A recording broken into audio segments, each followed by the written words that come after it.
Over the past 2 weeks, you were barely at home with Rui because of work, and you knew Rui was worried. The last day of those 2 weeks, from how exhausted you looked, Rui was happy to hear you would be home the rest of the month to sleep and to spend time with him. Almost for a whole week you slept in. Rui was just happy you were with him in the dark room. As you slept, Rui combed your hair like he always did when he held you close to him. Having your attention all to himself, Rui was even happier than how lonely he was during those 2 weeks waiting for you. Usually Rui never waited for anyone. Back home he could kill and have no problem with it. Being with you in your world had changed how Rui seen things and people. Now Rui had to be cautious.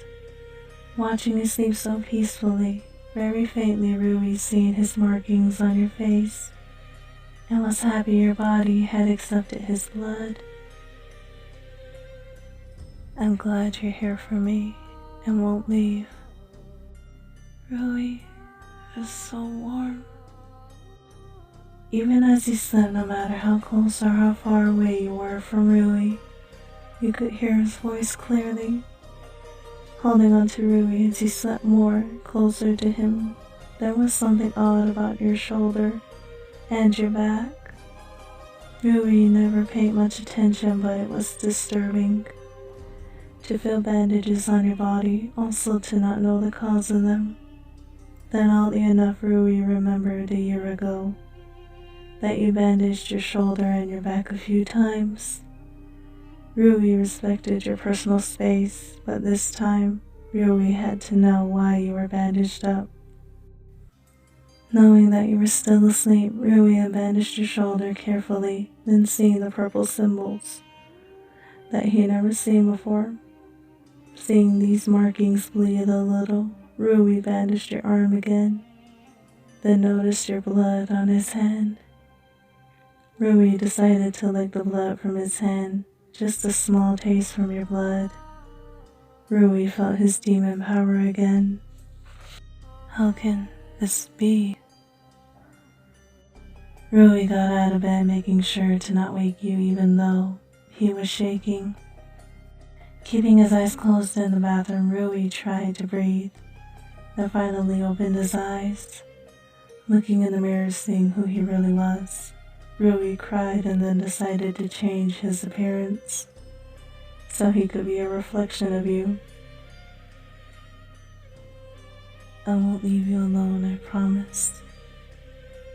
Just knowing what your blood could do, Rui didn't want anything to change.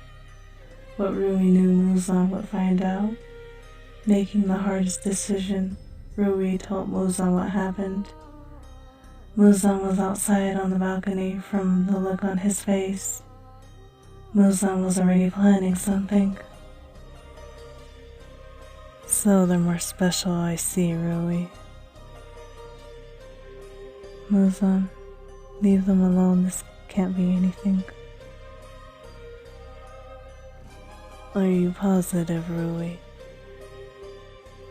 As Rui looked at the book in Muzan's hand, the open book to a page of a faded portrait, and then Rui seen the symbols.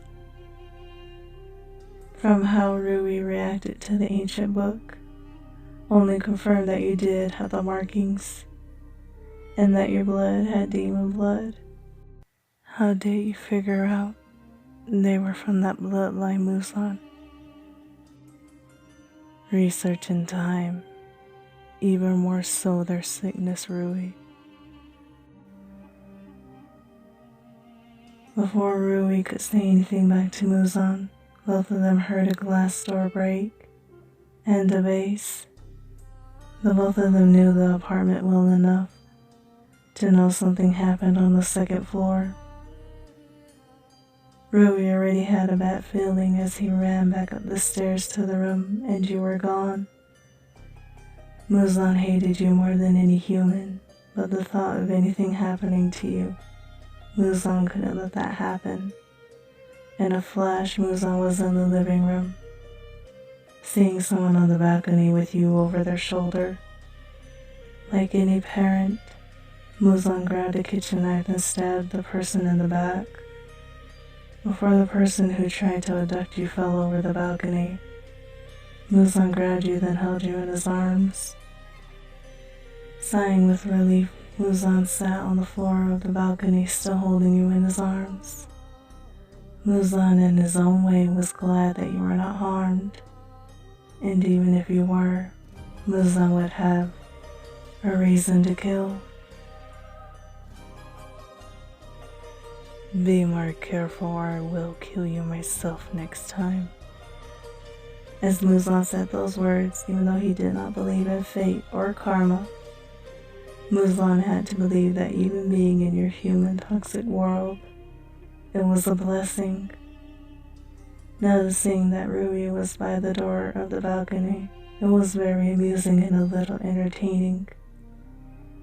Before Muzan could even pretend to kiss your forehead, Rui had a new use for his blood art. Using his blood art, Rui carefully pulled you back into his arms again. Cross that line, Muzan. I'll kill you, they are mine. Just to prove his point, Rui slid a ring on your finger.